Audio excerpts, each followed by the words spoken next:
Hi friends, ಎಲ್ರಿಗೂ ನಮಸ್ಕಾರ. ಇವತ್ತು ನಾನು ನಿಮಗೆ ಕೋಕೋನಟ್ ರೈಸ್ನ ಹೇಗೆ ಮಾಡೋದು ಸಿಂಪಲ್ಲಾಗಿ ಲಂಚ್ ಬಾಕ್ಸ್ಗೆ, ಟಿಫನ್ ಬಾಕ್ಸ್ಗೆ ಅಂತ ಹೇಳ್ಕೊಡ್ತಾ ಇದ್ದೀನಿ.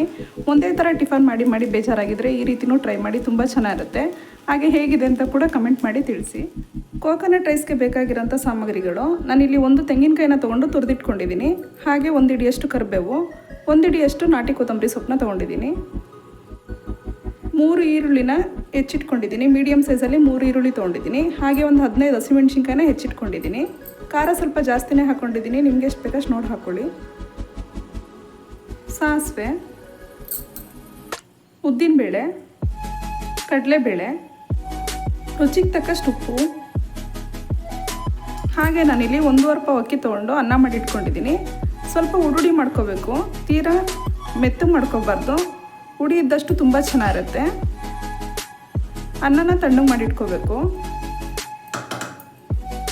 ಹಾಗೆ ನಾನಿಲ್ಲಿ ಸಂಪ್ಯೂರ್ ಸನ್ಫ್ಲವರ್ ರಿಫೈಂಡ್ ಆಯಿಲ್ ತೊಗೊಂಡಿದ್ದೀನಿ. ಫಸ್ಟು ಒಂದು ಬಾಣಲಿನ ಬಿಸಿಗಿಟ್ಕೋತಾ ಇದ್ದೀನಿ. ಹಾಗೆ ಎಣ್ಣೆ ಹಾಕೋತಾ ಇದ್ದೀನಿ. ಒಂದು ಸೌಟಷ್ಟು ಹಾಕ್ಕೊಂಡ್ರೆ ಸಾಕು. ಎಣ್ಣೆ ಬಿಸಿ ಆಗಬೇಕು. ಹೈ ಫ್ಲೇಮಲ್ಲಿ ಇಟ್ಕೋಬಾರ್ದು, ಲೋ ಫ್ಲೇಮಲ್ಲಿ ಇಟ್ಕೋಬೇಕು. ಇವಾಗ ಸಾಸಿವೆ ಹಾಕೋತಾ ಇದ್ದೀನಿ. ನಾನಿಲ್ಲಿ 1-2 ಸ್ಪೂನಷ್ಟು ಸಾಸಿವೆ ಹಾಕೋತಾ ಇದ್ದೀನಿ. ಸಾಸಿವೆ ಸ್ವಲ್ಪ ಚಟಪಟ ಅಂತ ಸಿಡಿಬೇಕು. ಸಾಸಿವೆ ಸಿಡಿತಾ ಇದೆ. ಇವಾಗ ಕಡಲೆಬೇಳೆ ಹಾಕೋತಾ ಇದ್ದೀನಿ. 1-2 ಸ್ಪೂನಷ್ಟು ಹಾಕ್ಕೊಂಡ್ರೆ ಸಾಕು. ಹಾಗೆ ಉದ್ದಿನಬೇಳೆ ಹಾಕೋತಾ ಇದ್ದೀನಿ. ಇದನ್ನು ಅಷ್ಟೇ 1-2 ಸ್ಪೂನ್ ಹಾಕೊಂಡ್ರೆ ಸಾಕು.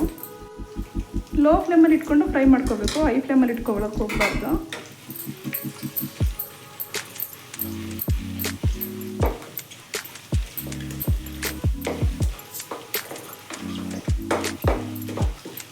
ಕಡಲೆಬೇಳೆ, ಉದ್ದಿನಬೇಳೆ ಗೋಲ್ಡನ್ ಬ್ರೌನ್ ಬರೋ ತನಕ ಫ್ರೈ ಮಾಡ್ಕೋಬೇಕು. ಲೋ ಫ್ಲೇಮಲ್ಲಿ ಇಟ್ಕೊಂಡ್ರೆ ಕ್ರಿಸ್ಪಿಯಾಗಿ ತುಂಬ ಚೆನ್ನಾಗಿರುತ್ತೆ, ಒಳ್ಳೆ ರುಚಿ ಇರುತ್ತೆ. ಹೈ ಫ್ಲೇಮಲ್ಲಿ ಇಟ್ಕೊಂಡ್ರೆ ಸೀದಂಗೆ ಆಗಿಬಿಡುತ್ತೆ, ಅಂಥ ರುಚಿ ಇರಲ್ಲ. ಹಾಗಾಗಿ ಲೋ ಫ್ಲೇಮಲ್ಲಿ ಇಟ್ಕೊಂಡೆ ಫ್ರೈ ಮಾಡ್ಕೋಬೇಕು. ಇವಾಗ ಹಸಿಮೆಣ್ಸಿನ್ಕಾಯಿ ಹಾಕೋತಾ ಇದ್ದೀನಿ. ಎಣ್ಣೆನಲ್ಲಿ ಸ್ವಲ್ಪ ಫ್ರೈ ಮಾಡ್ಕೋಬೇಕು, ತುಂಬ ಚೆನ್ನಾಗಿರುತ್ತೆ. ನಾನಿಲ್ಲಿ ಖಾರನ ಜಾಸ್ತಿನೇ ಹಾಕ್ಕೊಂಡಿದ್ದೀನಿ, ನಿಮಗೆ ಎಷ್ಟು ಬೇಕಷ್ಟು ನೋಡಿ ಹಾಕ್ಕೊಡಿ.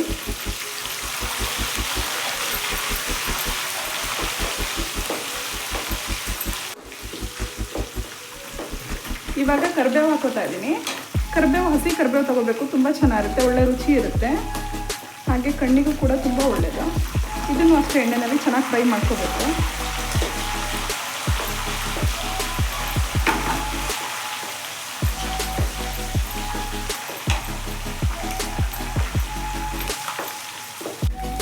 ಹಸಿಮೆಣ್ಸಿನ್ಕಾಯಿನ ಎಣ್ಣೆಯಲ್ಲಿ ಸ್ವಲ್ಪ ಗರ್ಗರಿ ಆಗೋ ತನಕ ಫ್ರೈ ಮಾಡಿಕೊಂಡ್ರೆ ತುಂಬ ಚೆನ್ನಾಗಿರುತ್ತೆ. ಹಾಗೆ ಕೂಡ ತಿನ್ಬೋದು, ಚಿತ್ರಾನ್ನದಲ್ಲಿ ತುಂಬ ಚೆನ್ನಾಗಿರುತ್ತೆ, ಒಳ್ಳೆ ರುಚಿ ಇರುತ್ತೆ. ಖಾರ ತಿನ್ನೋರು ಹೀಗೆ ಮಾಡ್ಕೋಬೋದು. ನೋಡಿ, ಸ್ವಲ್ಪ ಗರ್ಗರಿ ಆಗಿದೆ, ಸಾಕು. ಇಷ್ಟ ಆದರೆ ಇವಾಗ ಈರುಳ್ಳಿ ಹಾಕೋತಾ ಇದ್ದೀನಿ. ನಾನಿಲ್ಲಿ ಮೀಡಿಯಮ್ ಸೈಜಲ್ಲಿ 3 ಈರುಳ್ಳಿನ ತೆಳಗೆ ಹೆಚ್ಚಿಟ್ಕೊಂಡಿದ್ದೀನಿ. ಈರುಳ್ಳಿ ಸ್ವಲ್ಪ ಕಲರ್ ಬರೋ ತನಕ ಫ್ರೈ ಮಾಡಿಕೊಂಡ್ರೆ ಸಾಕು, ತೀರಾ ಡೀಪ್ ಫ್ರೈ ಏನು ಮಾಡೋದೇನು ಬೇಕಾಗಿಲ್ಲ. ಈರುಳ್ಳಿನ ಸ್ವಲ್ಪ ಜಾಸ್ತಿ ಹಾಕ್ಕೊಂಡಷ್ಟು ಒಳ್ಳೆ ಟೇಸ್ಟ್ ಇರುತ್ತೆ. ಇವಾಗ ಫ್ಲೇಮ್ನ ಹೈ ಮಾಡ್ಕೋಬೇಕು. ಈರುಳ್ಳಿ ಸ್ವಲ್ಪ ಬೇಯೋದು ಲೇಟ್ ಆದರೆ ಸ್ವಲ್ಪ ಉಪ್ಪು ಸೇರಿಸ್ಕೊಬೋದು. ನಾನಿಲ್ಲಿ ಒಂದು ಸ್ವಲ್ಪ ಉಪ್ಪು ಹಾಕೋತಾ ಇದ್ದೀನಿ, ಒಂದು ಚಿಟಿಕೆ ಅಷ್ಟು.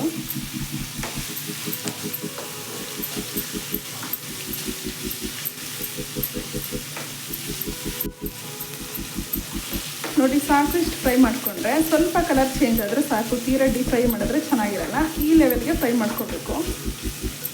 ಇವಾಗ ತೆಂಗಿನಕಾಯಿ ಹಾಕೋತಾ ಇದ್ದೀನಿ. ತೆಂಗಿನಕಾಯಿನ ಜಾಸ್ತಿನೇ ತೊಗೋಬೇಕು. ನಾನಿಲ್ಲಿ 1 ತೆಂಗಿನಕಾಯಿ ತೊಗೊಂಡು ತುರಿದಿಟ್ಕೊಂಡಿದ್ದೀನಿ.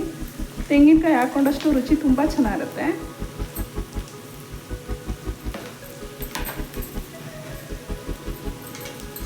ಸ್ವಲ್ಪ ಎಣ್ಣೆಯಲ್ಲಿ ಫ್ರೈ ಮಾಡ್ಕೋಬೇಕು.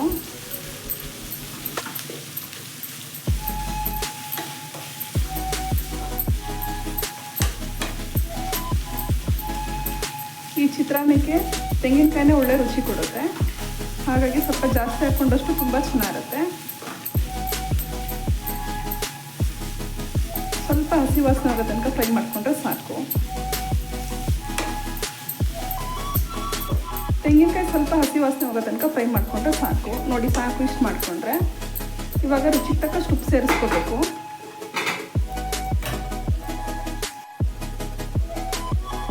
ಉಪ್ಪು ಹಾಕೋತಾ ಇದ್ದೀನಿ.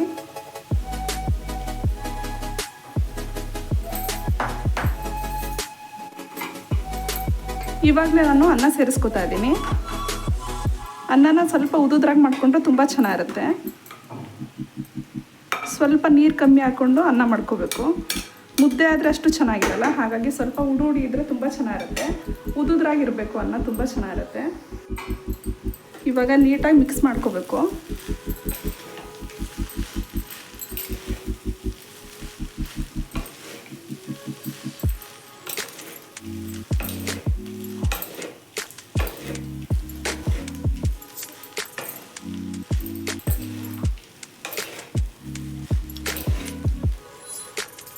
ರಾತ್ರಿಯನ್ನು ಉಳಿದಿರೋ ಅನ್ನ ಕೂಡ ಇದ್ರೂ ಮಾಡ್ಕೋಬೋದು, ತುಂಬ ಚೆನ್ನಾಗಿರುತ್ತೆ.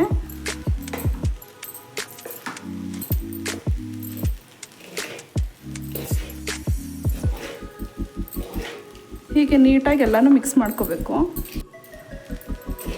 ಸ್ವಲ್ಪನೂ ಗಂಟಿಲ್ದಂಗೆ ನೀಟಾಗಿ ಮಿಕ್ಸ್ ಮಾಡ್ಕೋಬೇಕು, ಆವಾಗ ತುಂಬ ಚೆನ್ನಾಗಿರುತ್ತೆ. ನೋಡಿ ಸಾಕು, ಇವಾಗ ನೀಟಾಗಿ ಮಿಕ್ಸ್ ಆಗಿದೆ. ಲೋ ಫ್ಲೇಮಲ್ಲಿ ಇಟ್ಕೊಂಡು ಮಿಕ್ಸ್ ಮಾಡ್ಕೋಬೇಕು, ಹೈ ಫ್ಲೇಮಲ್ಲಿ ಇಟ್ಕೊಳ್ಳೋದಕ್ಕೆ ಹೋಗಬಾರ್ದು. ಇವಾಗ ಲಾಸ್ಟಲ್ಲಿ ಕೊತ್ತಂಬರಿ ಸೊಪ್ಪು ಹಾಕೋತಾ ಇದ್ದೀನಿ. ನಾನಿಲ್ಲಿ 1 ಹಿಡಿಯಷ್ಟು ನಾಟಿ ಕೊತ್ತಂಬರಿ ಸೊಪ್ಪು ತೊಗೊಂಡಿದ್ದೀನಿ.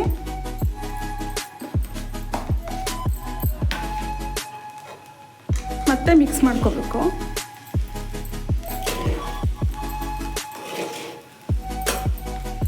ನೋಡಿ ಸ್ವಲ್ಪನೂ ಗಂಟಿಲ್ಲ, ಆ ರೀತಿ ಮಿಕ್ಸ್ ಮಾಡ್ಕೊಂಡಿದ್ದೀನಿ.